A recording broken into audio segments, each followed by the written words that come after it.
Dad leaves his home before sunrise, toolbox in hand. He returns after dark with his shirt loosened, head heavy with numbers and deadlines. The bag is secured, bills are paid, and the fridge is full. But his child has already gone to bed. Another bedtime missed, another story unread, and the distance grows a little each day. For generations, this was the model of fatherhood: the provider, the breadwinner. A man's worth was measured in how well he could keep the lights on, not how often he sat on the floor with his children. The love whispered through labor and not the time. But today, many fathers are noticing the gap. Our kids don't just need provision, they need presence. So let's talk about that. I'm Sam, and this is The Connection. Financial stability matters. I'll never try to convince you otherwise. Any man should take sensible steps to acquire, retain, and grow their money. It's an essential part of life that can open various enriching avenues.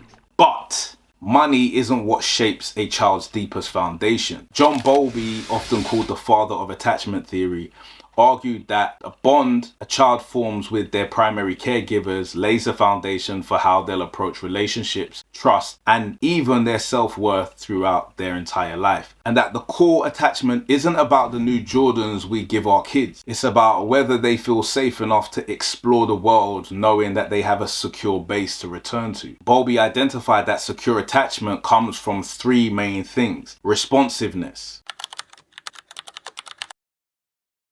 consistency, and love and attunement. I guess that's four, innit? But studies on father involvement consistently show that children with engaged dads have better language skills, higher academic achievements, and greater emotional regulation, regardless of the family's income. Michael E. Lamb's research found that children with involved fathers scored higher on measures of IQ, language competence, and school achievement. One of the reasons given is that fathers often interact with children differently than mothers, using more varied vocabulary, encouraging problem solving, and engaging in stimulating play. This diversity in interaction boosts learning and cognitive growth. More importantly, whether intact, divorce, or low-income context, Lamb's findings remained consistent. Fathers' involvements matter. He also was one of the first to push back against the idea that fathers in non-traditional families, for example, divorced dads, stepdads, non-residential fathers, were irrelevant. Instead, he found that when fathers stayed engaged, children still benefited significantly. You see, our involvement leaves fingerprints over our child's future, academically, emotionally, socially, which becomes the foundation for their resilience, confidence, and trust later on in life. The breadwinner only model limits fathers to transactions, but children don't thrive on transactions. They thrive on relationships. See, we live in a culture that often sells fatherhood as a job description: put food on the table, keep the lights on, and make sure the rules are followed. And look, all of that matters, but if that's the only lens you use, something kind of sacred gets lost. The philosopher Martin Buber talked about the two ways of seeing people. The first he calls I-it. That's when you treat someone like a task, a role, an object that you manage. And a lot of dads get stuck here without even noticing. Your kid becomes the homework you check, the bedtime you enforce, or the football practice that you drive them to. Not necessarily things, but still it things. But Buber also spoke about I-thou. This is where you meet another human being as a full living soul, not just what they do, but who they are.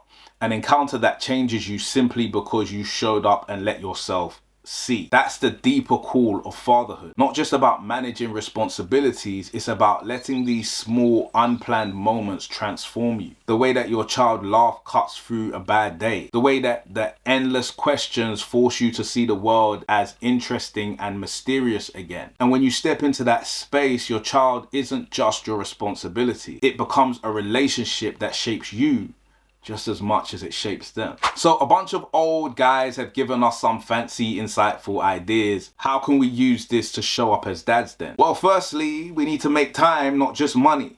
Your child won't remember the payslips. They'll remember the Saturday morning walks, the bedtime stories, the way that you stopped what you were doing to actually pay attention. Secondly, it's about playing. Now, seriously, I don't just mean board games. I mean talking about rolling on the floor, chasing each other in the park, letting your child take small risks while you're there to catch them. Research shows that this kind of play, the roughhousing and spontaneity, builds resilience and confidence. So in other words, wrestling on the living room carpet might teach more life skills than another late night in the office.